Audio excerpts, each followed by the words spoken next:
Coming up on this week's edition of NCBA's Cattlemen to Cattlemen. We've got coverage from the Cattle Industry Convention and NCBA trade show in New Orleans, including comments from the U.S. Deputy Secretary of Agriculture. Plus, we'll introduce you to NCBA's new president and hear how he plans to stand up and fight for the beef industry. And now, NCBA's Cattlemen to Cattlemen. Hello and welcome to NCBA's Cattlemen to Cattlemen. I'm Kevin Ochsner. Thanks for joining us as we bring you special coverage from the 2023 Cattle Industry Convention and NCBA trade show here in New Orleans. We had an incredible turnout as thousands of cattlemen and women came to Louisiana for a mix of business, education, and networking with their peers from all across the country. Attendees also had a chance to hear from the Deputy Secretary of Agriculture, Dr. Jewel Bernard. I'm pleased to be joined right now with the Deputy Secretary, Dr. Jewel Bernard. Dr. Bernard, thank you so much for coming to the convention, but also coming to our show and spending a few minutes with us. I want to first congratulate you and thank you for all your service to the United States Department of Agriculture. And as you transition out of this role, I'm curious, looking back over the last couple of years, what are you most proud of? Well, Kevin, thank you so much for the opportunity to be here. It's just great to be here in New Orleans with NCBA and your membership. It's interesting to think about and reflect over the last 2 years of what you've done. You can imagine in this job, you hit the ground running and you literally blast out of a rocket. But then sometimes I have an opportunity to sit down and reflect a little bit more on, what have we gotten done? And there's some things that, I'm certainly proud of.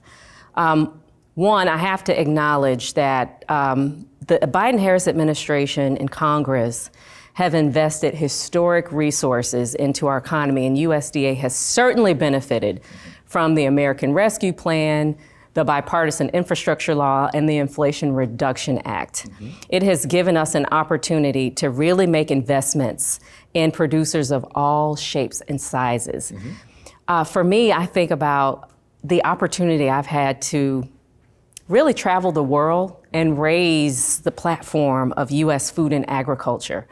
The opportunity to be able to talk about the quality products, the safest food products in the world that we're really proud of. And just to think how we can break down some of the tariffs and the non-tariff barriers that exist within our countries. That's amazing. Visiting the UK on a trade mission, visiting East Africa on a trade mission, and just really being able to brag about the quality of products we have here in the United States. Thinking about how I've had an opportunity to help with, advance challenges with supply chain risk, looking at how we could expand processing capacity and infrastructure so that farmers and ranchers could have an opportunity to just have that supply chain, get their products to market. It's been amazing. I've spent quite a bit of time, as you can imagine, in the equity space, looking at the development of new programs with challenges like heirs property, to be able to get people to actually have the title to land that's been fractionated within their families and to be able to apply for USDA resources in order to have more market opportunities. Sure. Spent a lot of time with young people. I have a background in education. Yeah. So I have been to institutions all across this country, a lot of minority serving institutions, because I want to create a pipeline for the next generation of young people coming into USDA. And for me, as Deputy Secretary, I've been the COO of USDA. So I think a lot about how we make USDA a great place to work. And so being able to support all of our USDA staff in implementing these programs and making sure our operations work well. Mm-hmm. Those are just a few things. Those are a lot of things, actually. Right. So I'm really proud that we've had that opportunity, and I've been a part of that. And I didn't realize you serve as Chief Operating Officer of USDA. And so given that perspective, as you look forward, what is it going to take for USDA to be successful in continuing to support American agriculture? Well, really proud to work for a secretary that's as experienced as Secretary Vilsack is. And he understands the fact that we have to keep going. Yeah. He never lets us stop. As we think about preparing for the next Farm Bill, Secretary Vilsack has talked about, there's been kind of a thought of you either go big or you get out, right? Right. And really, we understand that in many aspects that's necessary. Mm-hmm. But what about your smaller producers and mid-sized producers who, if they had opportunities, they could be successful as well? Mm-hmm. So again, I talked about the historic investments that we've had at USDA, the fact that we can create more market opportunities at USDA, the fact that we can create more fair and better markets, the fact that we have an opportunity through programs like the Partnerships for Climate Smart Commodities that farmers can create new market streams, but also focus on greenhouse gas reductions. We have the fact that we've focused on biomanufacturing, and you can turn waste into a commodity. Mm-hmm. So really looking at how we can create more market opportunities and revenue streams for our farmers and ranchers, I think is what's going to create an opportunity for more at the table and more people to be successful. That's really encouraging. Now, before you took this position, if I understand correctly, you served as Commissioner of Agriculture and Consumer Services in the Commonwealth of Virginia. And as part of that job, I know you were a champion for diversity. Why is that such a personal passion of yours, and why do you think that's so important to the agricultural industry at large as we continue to strive to feed this growing population? And that's a great question. I can answer it from just a couple different ways. As you can imagine, being an African-American woman in this agriculture space for years, I have been in many rooms where I'm the only person that looks like me. You bet. But I have been privileged over the years to work with a diverse group of producers who I know bring just incredible diversity and richness in the products that are produced to the table, to be able to offer more. When I was at the Department of Agriculture, it's amazing. That's kind of, if you could have a training ground for being deputy secretary, that might be kind of it. Sure. But it gave me some great experience and to be able to move forward with some things. It was in Virginia that we worked with the Virginia General Assembly to pull together the Virginia Food Investment Act and Fund. And it allowed for monies to go to BIPOC communities, underserved communities, and communities of color to be able to start businesses that would provide food access for underserved communities. And I brought that experience into USDA, where we're doing more work through AMS to be able to do similar programs. We also really worked in Virginia to start a Chief Diversity and Inclusion Office, and at USDA, we've been able to actually launch that. Okay.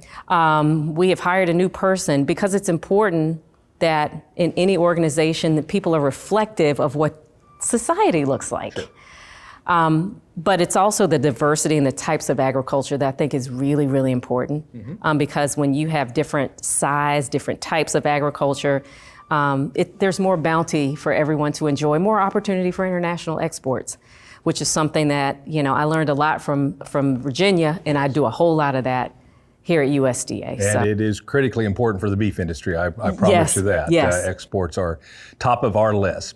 One last question for you. You've also championed the cause of farmer stress and mental health, and I'm curious, tell us a little bit more about that, because that's a topic that often isn't discussed in our industry. I thank you for raising that. Yeah. That's too something that I brought in terms of a passion from Virginia, but USDA has really been investing in that, and it's because of USDA that many of the states have been able to focus on this issue. Mm-hmm. The issue became one that was personal to me, working with dairy farmers in my home state, because we all know our dairy industry there's 365, there's no break. Right. And actually hearing stories of farmers who committed suicide or were dealing with so much stress. And let me tell you something, our farmers and ranchers are the proudest people in this country. You will not hear them complain about anything. Right. And so often the realities of the situation you don't know until it's too late sometimes. That's right. So USDA has really been committed to farmer and ranch stress assistance network funding.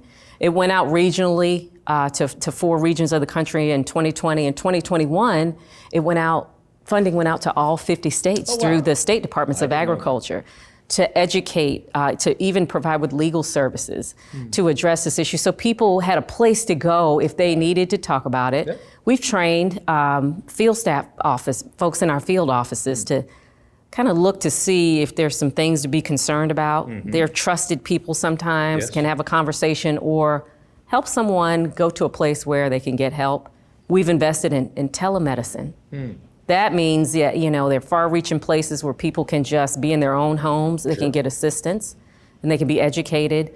And we've invested in increasing community medical facility capacity. So there are mental health programs that are now in community health facilities that we've been able to invest in. So we have made significant investment in people and in the capacity to be able to address this issue. I'm really proud to continue this work because this work is very important. So I will carry this forward.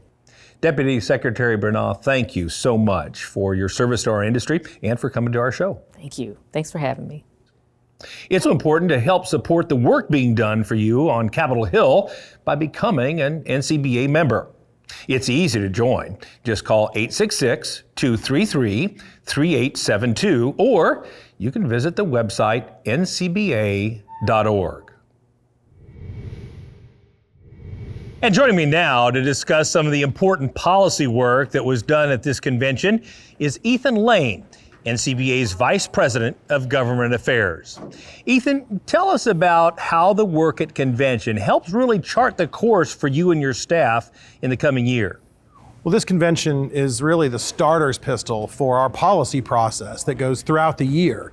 Affiliates from around the country have been meeting for weeks to figure out which policies they want to make changes to, maybe places where they find some holes in our policy, things we haven't addressed in the past or that have changed.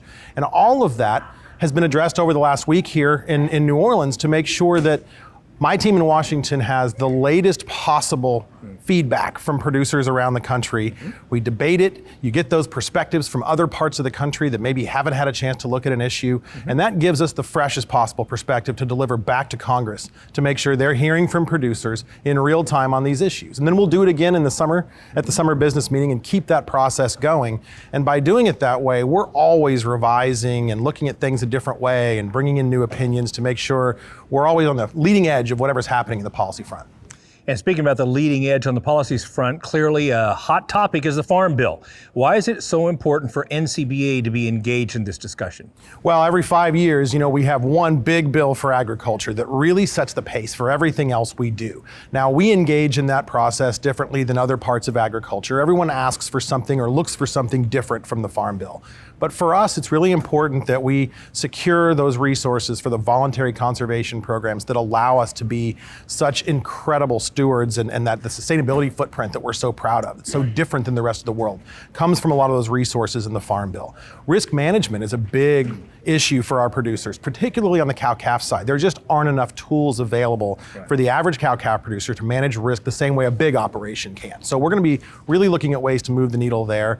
Things we've dealt with in past farm bills, like the vaccine bank for FMD, making sure there's adequate funding for that. And all of this is going to have to happen in this inflationary environment where the $800 billion this bill cost last time doesn't get us as far. Right. So that's now $1 trillion or 1.1. So it's a difficult environment to get through these issues, but it's critically important we get our input into the process. So beyond the Farm Bill, what would be some of the other key priority issues in the coming year? Well, we're still talking about supply chain quite a bit in Washington, D.C. Although the worst of all the COVID, issues are behind us, we have prices that are improving, but our producers are still taking a hit, day after day because of input costs. We've had threats of rail shutdowns. We've had all these different issues that continue to kind of, nag the supply chain and make it more difficult for our producers to have that recovery that they need after a tough couple years. We're going to continue our work on those issues. We don't necessarily believe all of that needs to be addressed in the Farm Bill. I don't think G.T. Thompson does either. But that stuff has to happen at the same time so that we can have those conversations and continue to make sure we're looking for the best ways to optimize those markets and keep the government from getting too far into them. Right. That's never a good thing either, right? We want a free market to operate freely. We want to make sure there are controls in place too. So striking that balance is always a big part of what we work on. There is a fine line indeed. And for folks watching at home, what would you tell them? How can they get engaged and get involved in supporting you in these efforts? Well, coming to meetings like this one, going to your State Cattlemen's Association meeting, joining, making sure your voice is in the conversation. If you're at home and you're grumpy that things aren't going the way you want them to, but you didn't show up and put your voice into the mix, you haven't done your part either. We need that involvement. We need those producers, and there are hundreds of them that call us as they're going down the road. They've got a little windshield time, there's an issue they're dealing with. That feedback is so critically important to what we do. It's how we work with our state affiliates, how we work with the federal agencies to make sure we get the best possible result for producers. So making sure that they have that involvement and don't leave it to their neighbor to do is such an important part of this process. Ethan, you and your team have a full plate for the year ahead. Good luck in everything you do on behalf of all of us as cattle producers in DC. Thank you. Still ahead on NCBA's Cattlemen to Cattlemen, we'll continue our coverage of the Cattle Industry Convention in New Orleans. We'll also introduce you to the new president of NCBA and hear his thoughts on the year ahead.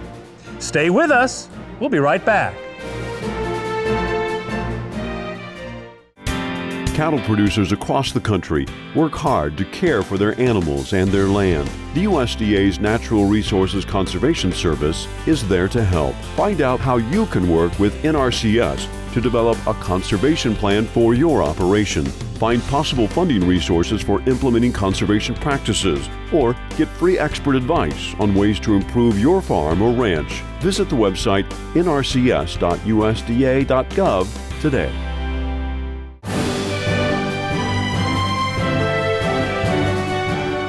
The National Cattlemen's Beef Association has always been an organization led by cattle producers, women and men who work together to address common challenges and to set priorities for the beef cattle industry.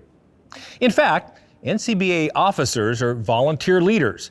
They take time away from their home operations to serve the industry they love.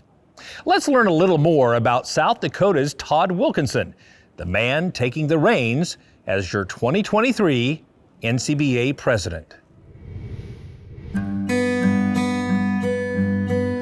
Although the town of De Smet, South Dakota is probably best known for Laura Ingalls Wilder, who wrote the Little House on the Prairie books, it's also home to Todd Wilkinson and his family, who together own and operate both a cow-calf and feed yard business. My dad got us all into the ag business when we were very little. My first venture into the cattle business was actually as a 9 and 10-year-old feeding heifers through the winter, and they paid me with a heifer calf. And from that, I built the cow herd.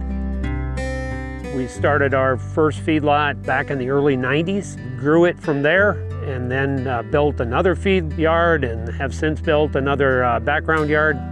So the operation has grown. What gives me great delight is the fact that my son has grown into the cattle business, and now him and I run between 250 and 300 cows, and then run a background in a finishing facility for Wilkinson Livestock. In addition to his years raising cattle, Todd has also practiced law for almost 4 decades.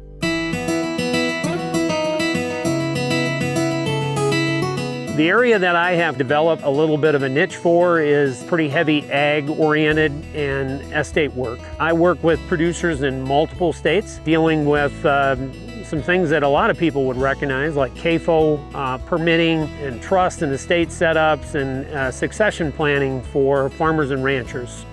The running joke in my family is I try to make enough money on the law side so I can lose it on the cattle side. Sometimes there's more reality in that than not, but it's been a good marriage for me in terms of being able to bring assets to our operation that allow us to grow. Over the years, Todd has been heavily involved in local, state, and national leadership roles, including serving as president of the South Dakota Cattlemen's Association. Having been a part of agriculture his entire life, Todd knew he wanted to have a voice in the beef industry's decision-making process. If you run into me across the country, one thing that I will say time and time again is if you're going to be in the industry, don't just talk the talk, you need to walk the walk. And I have made it a commitment of mine to be very involved in trying to change the things that I feel need to be changed. And when I saw what can happen if you get both feet into it, I was committed, and I haven't looked back since. And I don't regret a minute of all the hours that I placed into it. Now Todd steps into his biggest role of all, president of NCBA, where he'll represent cattlemen and women all across the country. I enjoy going into the different regions of the country, the different states, meeting new people, meeting new ideas.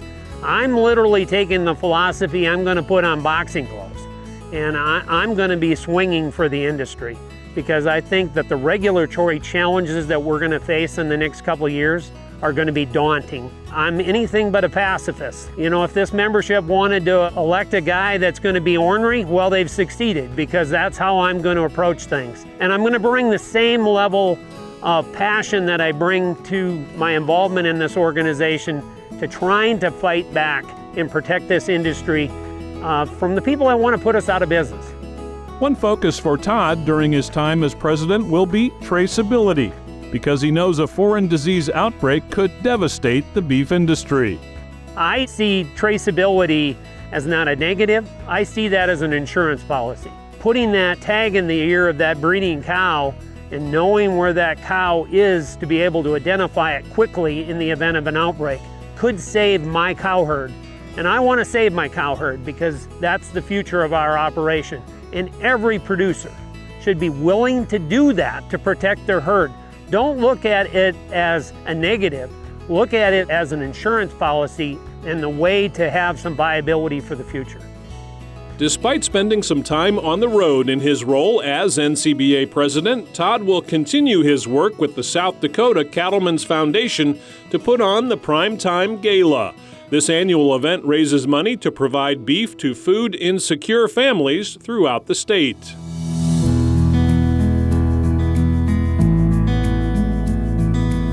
Coming up on the 10th year of that. Over the course of those 10 years, we have raised over $1.4 million, which is all going back to our Feeding South Dakota network. Goes out to all of the counties in the state of South Dakota, into the food pantries.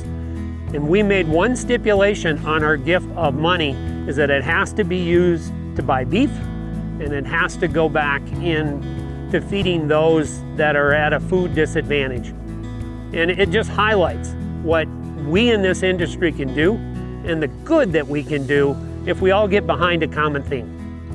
It's clear Todd is committed to the beef industry, and he's excited to lead an organization like NCBA that brings together cattlemen and women to fight for common goals. Part of the reason I'm doing this is to make sure that this industry is here for my grandchildren and their grandchildren, and that they have the opportunity to come back on this piece of ground and run cattle 100 years from now. So yeah, I'm passionate about NCBA. I won't back up an inch on my commitment to this organization. And I am committed, as long as I'm walking this earth, to be trying to make things a little bit better, and NCBA is one of those ways that I think I can do that.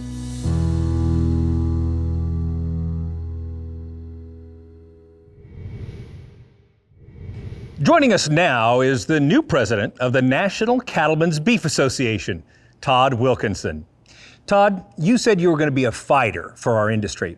Why is it so important to take up this fight? Well, Kevin, I think with the elections that just transpired, we're going to be into a major gridlock in Washington. And it appears what we're headed for is an administration that wants to regulate us out of business. So it's time that we maybe throw a left and a right and get into the fight. So we just finished up the Cattle Industry Convention. Tell us a little bit about some of the key outcomes from that convention. Well, one of the highlights was the fact that we have an organization like NCBA that fully recognizes the importance of disease traceability. You know, that the fact that we have taken so long to do this, it's important we get it across the finish line. And for us to be able to keep our herd safe and to be able to identify issues right away is just critically important. And then some of the other issues, you know, we always talk about WOTUS, we've talked about endangered species.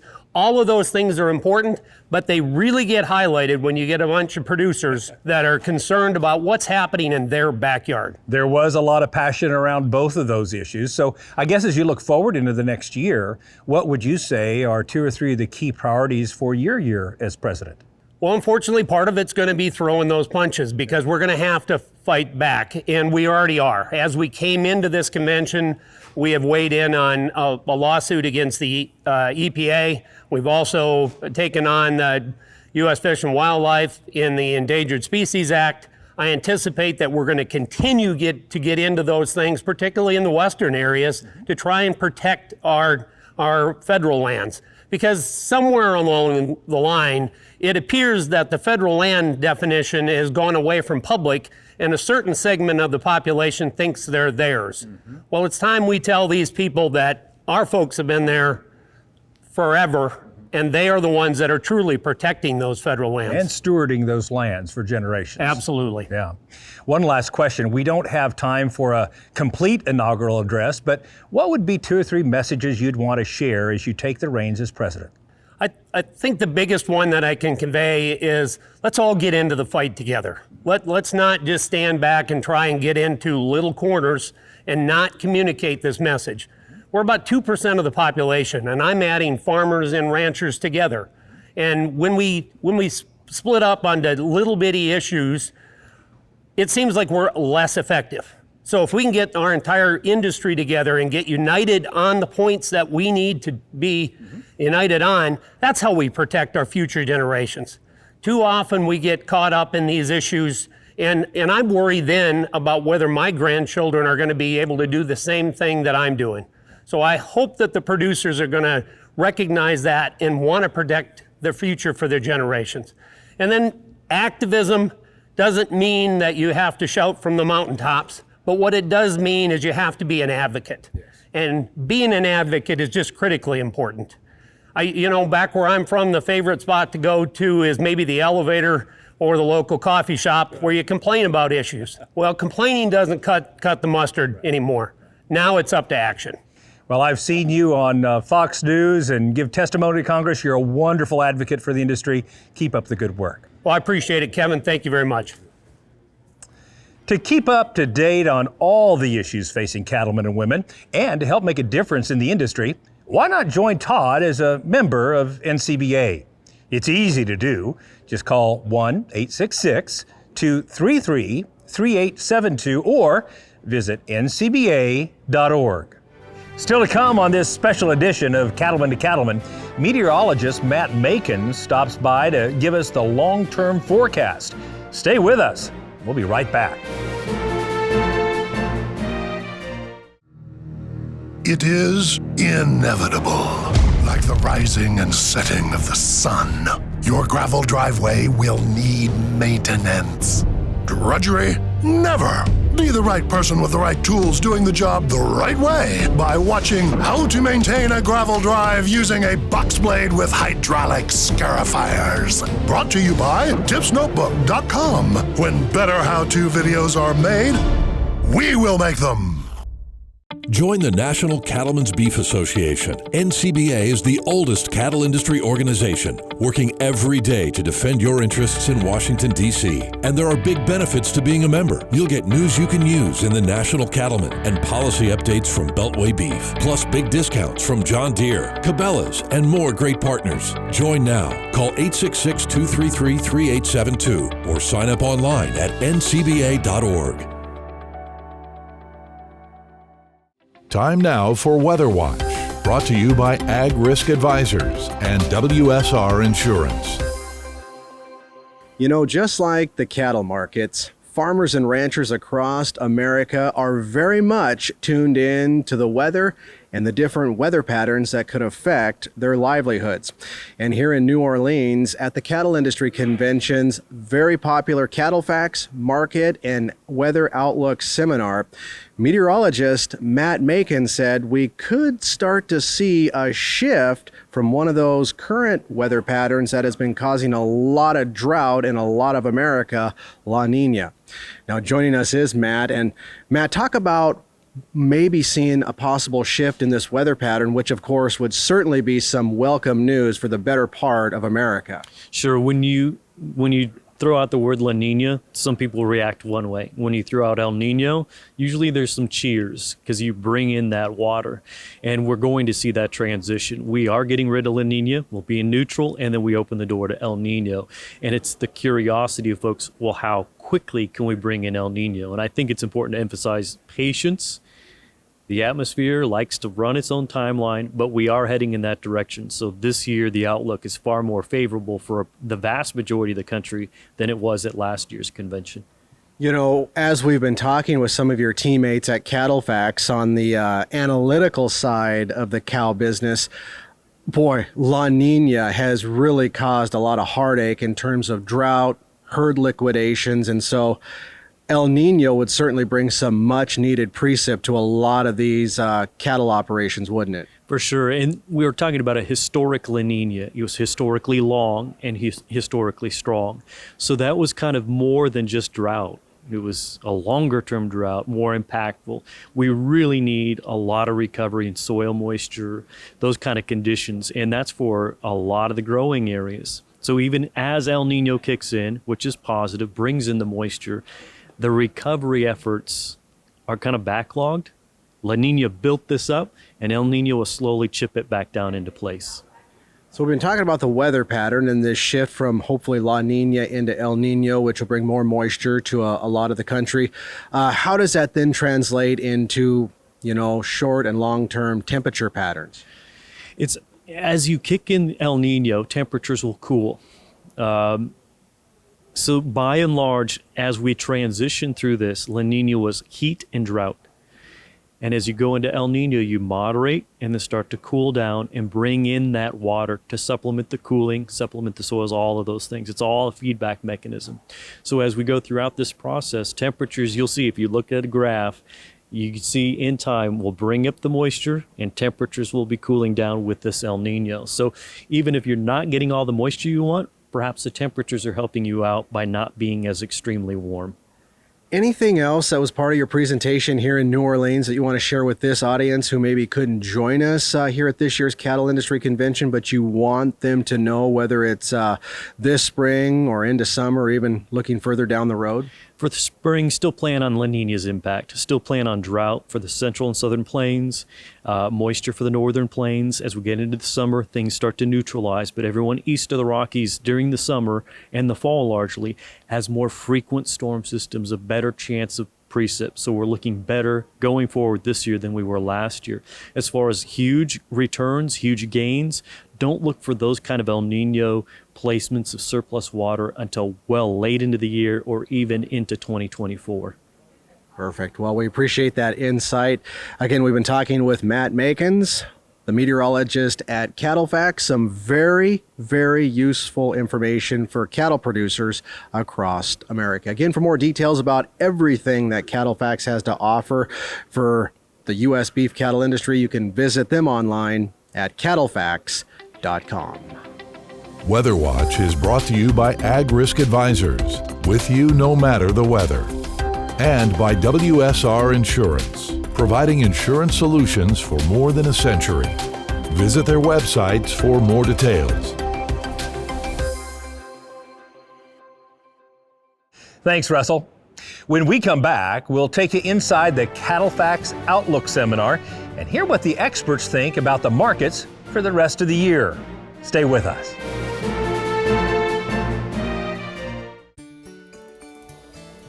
That certain time in the day when you can take a deep breath, knowing your work is done. That's the feeling Aspen products can create. Cost-effective alternatives to name brands that deliver the same results. Qualaxin is one of them. Use it to prevent and treat respiratory disease in your herd. Then breathe easy. Find them at Animal Health International.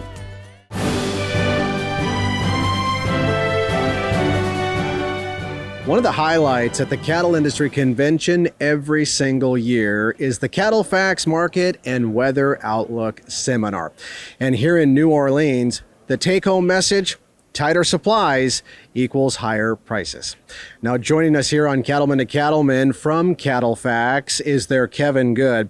And as I mentioned, boy, you guys were talking about the supply shock that the beef cattle industry continues to witness and was reaffirmed just this week by the latest USDA cattle inventory report. Bottom line, though, these tighter supplies are in fact going to mean higher prices for producers. Absolutely, and we're already trending higher from the COVID lows of 2.5 years ago, so we're already trending.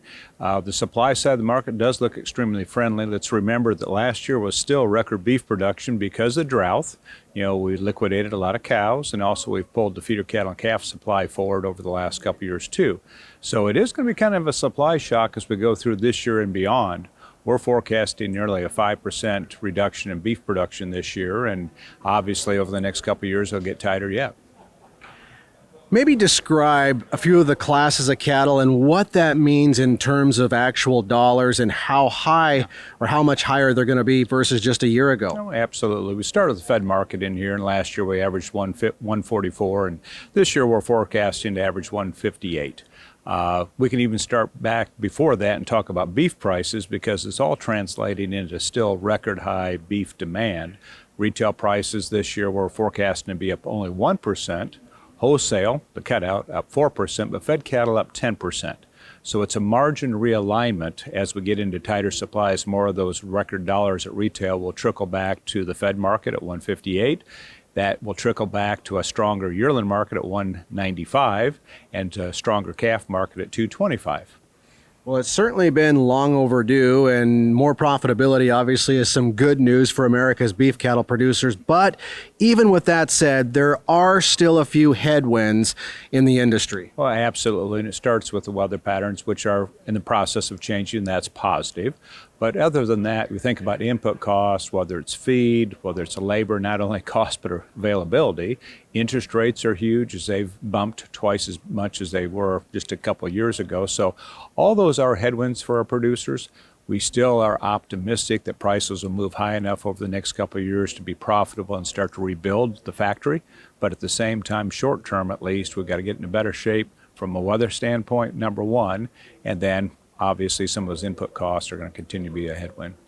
And finally, Kevin, here at home, consumer demand remains strong for U.S. beef, but around the world, those consumers are also still loving delicious U.S. beef. Absolutely. If we just look in the rearview mirror at 2022, we had record beef exports by tonnage and also value.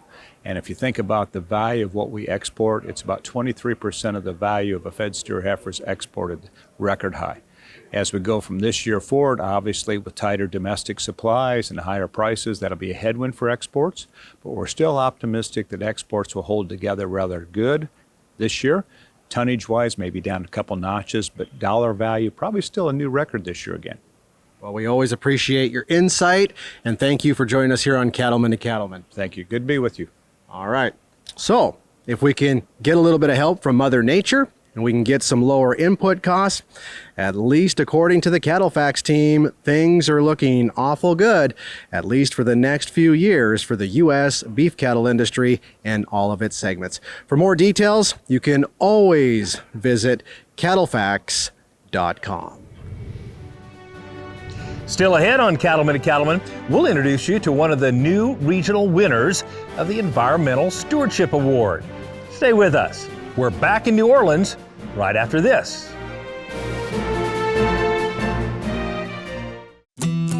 Have you taken a hard look at the performance of your cow herd?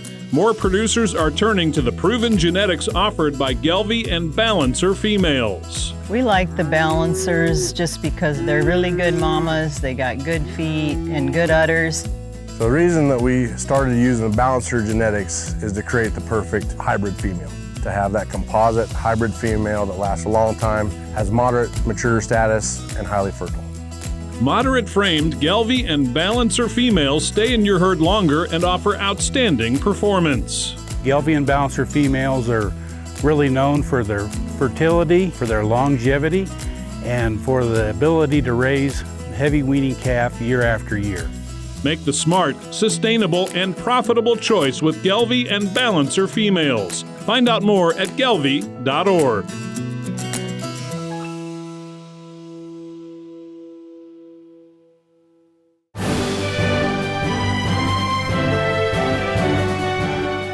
Each year, the Environmental Stewardship Award Program recognizes the nation's best cattle operations for their stewardship and conservation efforts.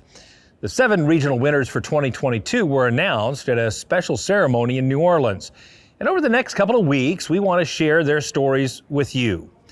We begin in Region 1 with a visit to the winning operation from New York.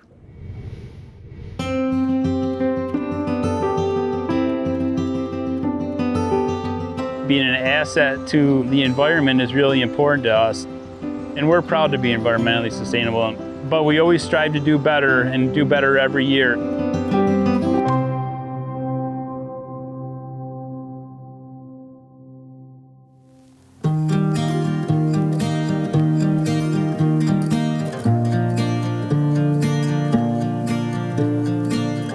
Hi, I'm Jonathan Lamb from Lamb Farms. We're located in Oakfield, New York. Lamb Farms is a family dairy operated by the Lamb and Veazey families. The farm was started by my father, Gordon, and my grandfather, Leslie, in the 1960s. And then after that, Jim Veazey and his family joined the operation in the 1970s. It's been a pretty good relationship for 40-some years. The younger generation that's coming on is really aggressive and got a lot of drive to get things done and get things done right. And it's just a joy to watch the growth, watch them protect the environment. Our goal is to produce the highest quality milk in an environmentally friendly manner, but we're also part of the beef industry. We're not thought of to be beef farmers because, of course, dairy is the focus, but ultimately we do put a lot of beef out to the consumer.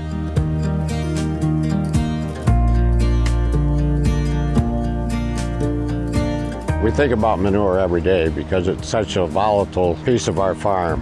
So we're taking the manure from the dairies and we apply it to fields and utilizing the nutrients that the manure has so we can reduce the amount of chemical fertilizers that we're putting in our fields. We do use a lot of technology. Applying the manure is all used with GPS, so nothing gets over applied. Not only do we recycle the manure in the field, what we bed our cows with is actually recycled dried manure solids. We have some screw presses that dry that manure to a kind of a powder consistency so that it's comfortable for the cows to lay down on. So some people might think of manure as a detriment, and we like to think of it as an asset. We also built an anaerobic methane digester in 2009. Manure sits in the digester and we're harvesting the methane off that manure to export renewable natural gas out to the local community. I guess we're unique on this farm in that we're capturing that methane and we're producing a product that is an asset to the community and can be utilized rather than being a detriment to the climate. We believe that cattle and a clean environment can go together, and I'm proud of all the efforts that we make to be sustainable. We need to be responsible, and that doesn't mean we're perfect. We try to get better every year, and that really doesn't just apply to stewardship, that applies to every aspect of our operation. Whether that's milk production out of a cow or it's the way we manage our nutrients, inside of our community, whatever we're gonna do, I want to do the best we possibly can. We've always tried to be good stewards, and the better steward you are, the better the land rewards you. We've learned that over time and strive to do the best that we can.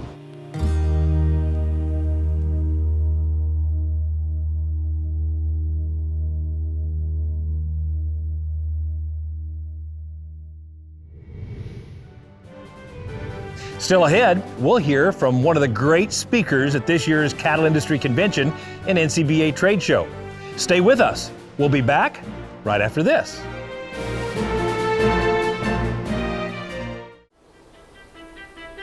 Getting to run a family farm is a dream come true.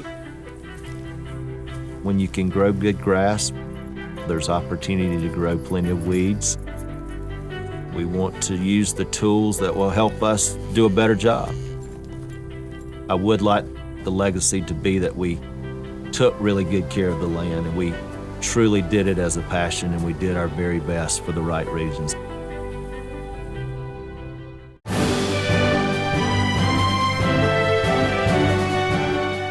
Well, each year, thousands and thousands of cattlemen and cattlewomen from across this great country of ours join us at the Cattle Industry Convention and NCBA Trade Show. And this year here in New Orleans, it's no different. However, this year, we even have a Hollywood actor, Montana cowboy turned celebrity with us. We have Forey Smith from the hit television series Yellowstone. And Forey, thank you so much for joining us here in New Orleans for this Cattle Industry Convention NCBA Trade Show. It's always a pleasure. Let's first and foremost talk a little bit about how you transitioned from being a Montana cowboy, which by the way, I'm from Montana as well, to one of Hollywood's favorite actors. Well, it was another Montana cowboy. Harry McCory used to ride bulls. He got involved in the film industry. What a lot of people don't understand is back in the 50s when all the B westerns were being made, they hired rodeo cowboys to be stuntmen and wranglers and stuff. The guys that didn't want to hit the ground, they became wranglers and drivers, and they hired them. In '86, when I got in the business, if you didn't have a rodeo background or born in the business, you weren't a stuntman. Because they knew that rodeo cowboys weren't scared to hit the ground. They'd been in fist fights. They knew how to do it. And it was an old rodeo cowboy that got me in the business.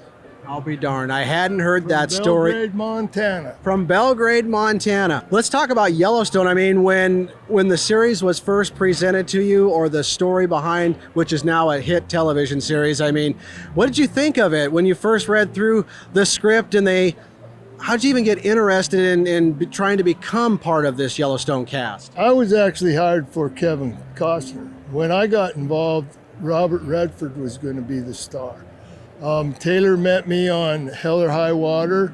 I was wrangling, and he seen what I carry a 50-foot rope and a whip, and I ride nice horses. Thanks to my upbringing in Montana, I know a good horse. And he came to me and says, I'm writing a modern Western and you're going to be in it. And I said, yeah, I've heard that BS before. Taylor goes, but not from me, you haven't. It's just been a heck of a ride, and I'm proud to be part of a TV show that's bringing our culture and our heritage back to the forefront of society. It just thrills me all the time. I've been doing this farm broadcasting career for about 30 years, and up until the past couple years, if I go through an airport, wherever, people always say, oh, you must be from Texas. Well, for the first time in my life, I have people actually telling me, you must be from Montana. Yes, sir. And you know what I told Taylor? I said, you guys in Texas think your hands, all the good hands went north with the herds back in the 1880s, 1800s. You know, I said, the good cowboys come from Montana. And I'm thrilled at that myself. And when I first moved to Texas, I was like really thrilled. I thinking, well, I've worked cows in Montana, and now I'm working cows in Texas, two of the largest cattle industry producing states in the nation. And then they told me, no, Florida. I've rodeoed in Florida, but I never worked cows there. Oh, well, just a few more questions for you. I mean, obviously, there's a lot of acting in Yellowstone. I mean, it is a modern Western. But I know Taylor and you folks on the cast, I mean, you truly try to write in, some modern and real life storylines. I mean, from input costs to the rising price of land values. I mean, you truly try to replicate what's going on in the agricultural community. Yeah, I love Taylor. I'm so grateful to him for what he's done for our culture, and he's very conscious of what he's doing and how he's writing it, and how he's bringing these problems that we're facing to the forefront. Now, I understand that you also may know another fellow Montanans who is here with us in New Orleans that plays an integral role at the NCBA level with their stockmanship and stewardship program, Kurt Pate. Yeah, I know this guy. We go back generations. Yes. Well, I want to know the history behind you two real-life Montana cowboys, and I'm going to start with Kurt because you said you got some pretty good stories about you and Forey and your two families over the years. Well, our grandfathers were in business. They bought and sold cattle together. My mother and his mother are still best friends. And when I was a few years younger than him, and he took me under his wing rodeo, and we'd be on these all-night drives, and Forey'd be telling me how to be. I'd usually beat him in the bareback ride, but he gave me a lot of advice when I was a young man. And then I think the ranching industry owes this guy. He did not grow up an actor. He grew up poor, tough, and well, wait. You've wanted to be. I'll give you your chance this second. You've wanted to be an actor and a rancher since I've been this high knowing you, and he's never backed down from that. And now I am so thankful to see. I see him everywhere now. He's like horse manure. He's everywhere, and he has done so good. And we're so proud of him in Montana, the ranching community, and us cowboys. I remember one time our granddad sold some cattle to his granddad, Leonard Franks, and we'd have to drive them over to Kleffner's across the county line so we didn't have to get inspected. Then we'd load them on the stock truck and haul them to Leonard's. Well, Leonard, they had scales at Kleffner's and stuff, and Leonard wanted to weigh them at his house. Now we'll stop and have a drink on the way. So in the stock truck, Grandpa's like, well, if Leonard thinks he's going to really get to me letting these cows dry out while we're having a drink, he says, but I got a couple 100 pounds of cow manure from hauling all them cattle in off of summer pasture on there, so we're going to break about even. Well, without question, it was sure fun to have Forey Smith from the hit television series Yellowstone join us at this year's Cattle Industry Convention and NCBA trade show here in New Orleans. It was also fun to watch Forey and Kurt Pate reconnect. Of course, Kurt's a very familiar face on many of these Cattlemen to Cattlemen segments. And above all, just another great reason of why you should join us here at the Cattle Industry Convention and NCBA trade show, regardless of where it's at each year, because not only is there a lot of information out there to be had, but we also have a lot of fun. That wraps up this edition of NCBA's Cattlemen to Cattlemen. Thanks so much for spending time with us. We'll see you again next week right here on RFD TV.